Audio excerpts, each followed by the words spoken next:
price is what you pay, but value is what you get. And that is a bar from Warren Buffett, and he knows a thing or two about picking stocks, and using that philosophy, that's how he built all of his wealth for Berkshire Hathaway. And of course, he's talking about stock picking and paying X price, but making sure the value is Y price. So a nice healthy margin, he would call margin of safety.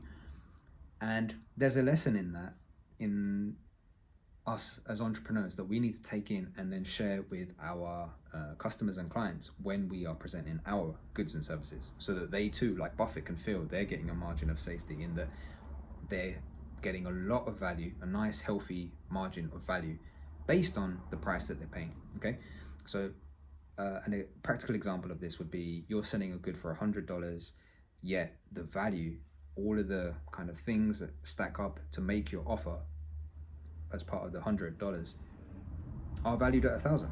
Okay, and when it's done well and the price is shown to be 10x less than what the value is, then customers will have no option but to at least seriously consider your offer. Okay, given other aspects of your offer, like a guarantee or whatnot. So let's talk about this in a little more detail.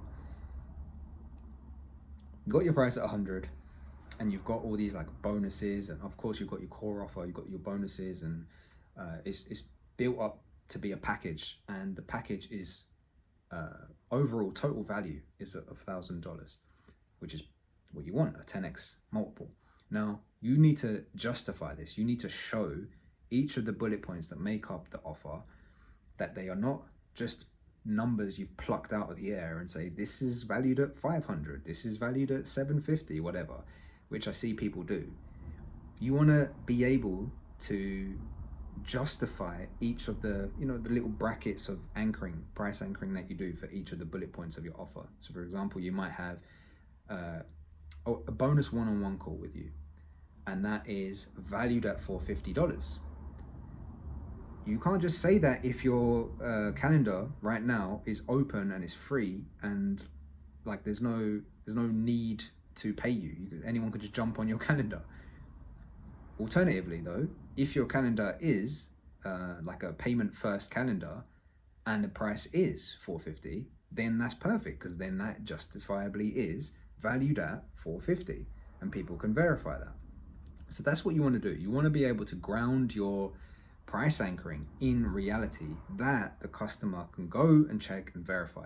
Because if you can optimize your selling and your offers for the most skeptical and difficult customers to win over, let's say, I found that those customers, yes, they're very difficult to win over in the first place, but they are the loyalist and longest staying and best LTV customers that you can win over. Okay, people don't tend to think like that. They think, okay, how can I get the quickest win, the shortest win, sell to the dumbest person, just get them to buy. It's difficult to build a business like that, because those people tend to churn fast as well. They don't tend to stay, and they're not very thoughtful in why they buy, and they complain because it doesn't work for them, because they don't think, and they're dumb generally.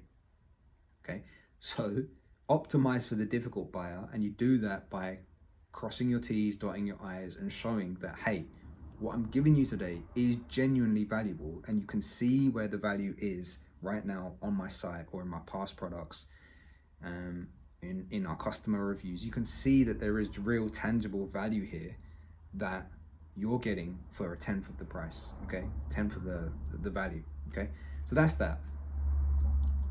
Ground your value anchoring in reality, shall we say. And how not to do it is by not grounding it in reality, basically just plucking numbers out the air and saying the value of this is, I showed you previously in that example of the one-on-one call. If it's, if I've just whacked in 450 in there and it's just come out of the air, no one's ever paid you 450. So how can you say that that's actually valued at 450? That's just you saying something. Market validation is what we're talking about here. So that's that. And then the other end of the equation is looking after yourself. So you want to have a nice margin, a nice gap between what you're charging the customer, so the price that they're paying, and that's what you're going to get, and what it costs you to make. So again, depending on the nature of your product, whether it's e-com, you're going to have margins that are different to digital products, whether that's SaaS or coaching and consulting courses. The margin will differ, but you do want to create a situation where you're feeling justified in selling. So as you make your sale, you're keeping, because I only focus on info products and digital products, I'm less concerned with ecom now. I'm making at least 60% gross margin, if not more. Okay, at least. I say that because depending on what market I've operated in, I've had partners who push the market, the margin. Well, they decrease the margin a little bit because they come with a price tag. Okay, that's justified. So if you're able to, look for situations where you can manufacture more value, and when you have that benefit of showing more value, you can justify a higher price. Okay, and ideally keep the costs fixed or low, right? So I'll leave it there.